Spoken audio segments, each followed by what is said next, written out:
जब आए दुरुस्त आए। एक बाइट आपको सुनाता हूं असाउद्दीन ओवैसी की, आप दोनों को, उन्होंने क्या बोला। हालात बदलेंगे जब कौन बचाने आएगा तुमको। जब योगी अपने मठ में चले जाएंगे, मोदी पहाड़ों में चले जाएंगे, हो सकता है या कहीं पर जाकर रहेंगे, जब कौन आएगा हम नहीं भूलेंगे, याद रखो। तो क्या कहना चाहते हैं रवि किशन? देखिए अमीश भाई, ये वैसे ही बोल रहे हैं जैसे माननीय अखिलेश यादव जी की भाषा यही है। ये सब लोग एक ही थाली के चट्टे बट्टे। अखिलेश जी भी ऐसी बातें करते हैं। उनके जितने कैंडिडेट अभी जितने को उन्होंने टिकट बांटी है वेस्टर्न यूपी में या ईस्टर्न यूपी में, उनकी भाषा भी आप सुनोगे सेम, कोई अंतर नहीं है। सब धमका रहे हैं, सब बोल रहे हैं कि 10 मार्च के बाद हम तुम्हारे साथ कर लेंगे। कुछ लोग, एक तो फोटो वायरल हुई थी कि सपा का कोई कार्यकर्ता यहाँ कट्टा लगाए हुए प्रचार भी कर रहा है। तो ये सारी गुंडों वाली भाषा, माफियाओं वाली भाषा, जब से इन पर बुलडोजर चलने लगा, जब से इनको लगा, देखिए गलत लोग। बाकी जितने आपको मैं आप आज पहली बार बता रहा हूं, गोरखपुर में 2-2.5 लाख मुसलमान लोग हैं। हमारे बहुत सारे अनगिनत मित्र भी हैं, फिल्म इंडस्ट्री में भी हैं। वो बड़े प्रसन्न हैं कि कभी कोई 2017 के बाद दंगा नहीं हुआ। सिक्योर्ड है धंधा, बिजनेस, पान। पर यहाँ तो चेतावनी दी जा रही है कि कौन बचाने आएगा जब मोदी, देखिए मोदी हिमालय में चले जाएंगे, अमीश भाई, योगी जी मठ में चले जाएंगे। अमीश भाई, जिन्ना को किसने कब्र से बाहर निकाला? ये सारी इन्हीं की अपोजिशन, सारी अखिलेश यादव जी की, यहां से ही सारी जिन्ना वाली बातें निकल रही है। वहां से पाकिस्तान को मैं प्रेम करता हूं, पाकिस्तान बुरा नहीं है, वैसी बातें वहां के लोग निकल के जेल से प्रचार कर रहे हैं। सोचिए, हमारे लोग हैं जो कि यहां पर हम राम को लाएंगे, अनगिनत ऐसे सारे गायक आके गा रहे हैं, सब लोग अपना पैसा लगा के रिकॉर्डिंग कर रहे हैं। कोई भारतीय जनता पार्टी ने 1 रुपया खर्च नहीं किया। जितने भी गाने, संगीतमय चुनाव हो गया ना पूरा उत्तर प्रदेश का। यूपी में जैसे हम गाए, यूपी में सब्बा, जे कबो न रहल अब्बा, यूपी में सब्बा। तो ये पूरा संगीतमय प्रचार हुआ। लेकिन इस संगीत के अंदर ये ओवैसी के संगीत के बारे में, और दूसरी तरफ से कहा जाता है मनोज तिवारी कि भारतीय जनता पार्टी वाले, यानी आप लोग हिंदू मुसलमान करने का प्रयास करते हैं। आप ही गाना लेकर आए, यानी आप ही की तरफ से एक गाना आया कि जो राम को लाए हैं हम उनको लाएंगे।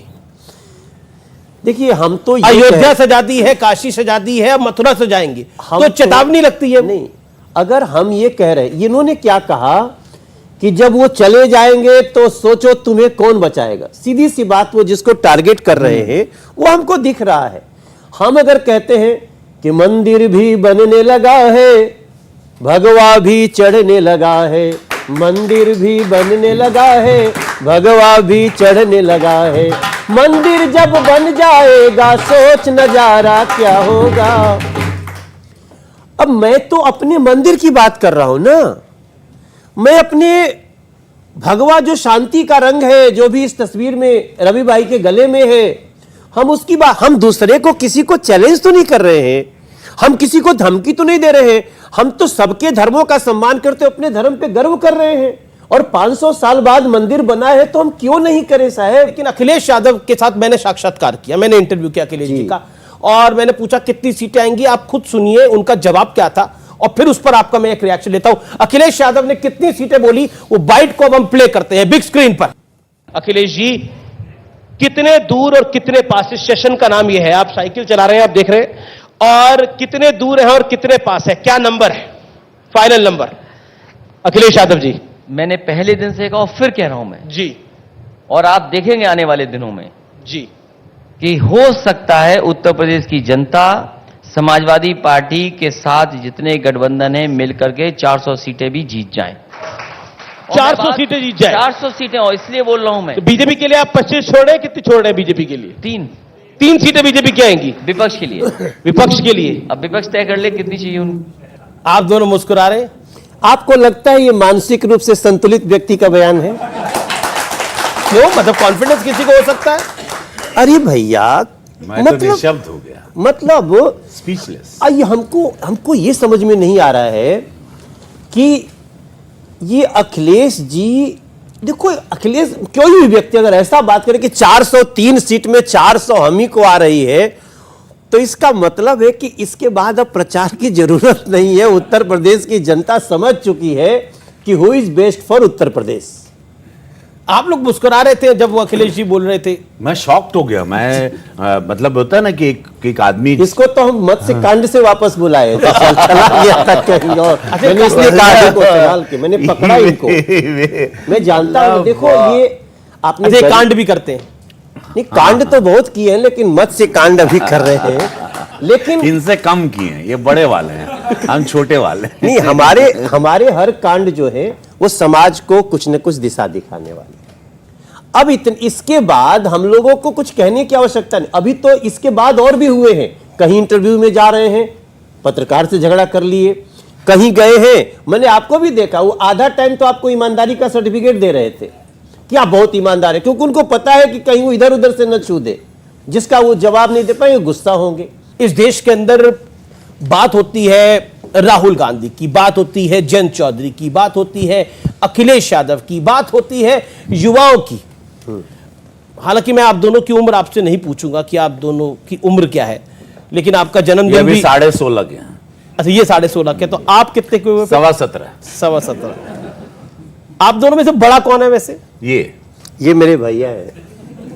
मेरे उम्र में तो बहुत बड़े हैं। अरे उम्र में हमसे बड़े हो ना। कब से तुम चौकिया था, माई का गाना गाते थे, तब हम गंगा जी में वहां पे डुबकी लगाते थे। हम इतने छोटे थे, तुम्हारा गाना हम तुमको तब सुने थे। अच्छा, ये कोई बात नहीं। वैसे हमसे ये 6 साल बड़े हैं। कहां से? कान से? अच्छा, ये सवाल आप छोड़ ही दीजिए, वरना इंटरव्यू इधर ही हाँ यार, मालूम पड़ा पूरा, समझ रहे हो? नहीं, पर एक बार आज डिसाइड तो कर लीजिए कौन बड़ा कौन छोटा। नहीं, देखिए इस वक्त इनको मैं सम्मान से बड़ा भाई मानता हूं। कौन हम बड़े? आज से हम बड़े हो जाए ना, इसे का कैले बड़ा कि बड़ा हो जाएगा। तो हम कह ही रहे हैं कि तू हमसे बड़े हो। देखो पूरा इंटरव्यू ना, पूरा भी उत्तर प्रदेश का चुनाव माहौल गरमाया हुआ। बच्चा बच्चा बोल रहा है चप्पा चप्पा भाजपा। लेकिन एक बात आपको बोले जी, मैंने रवि का स्ट्रगल भी देखा है। आपने गरीब कहा ना, आप अंदर जाइएगा।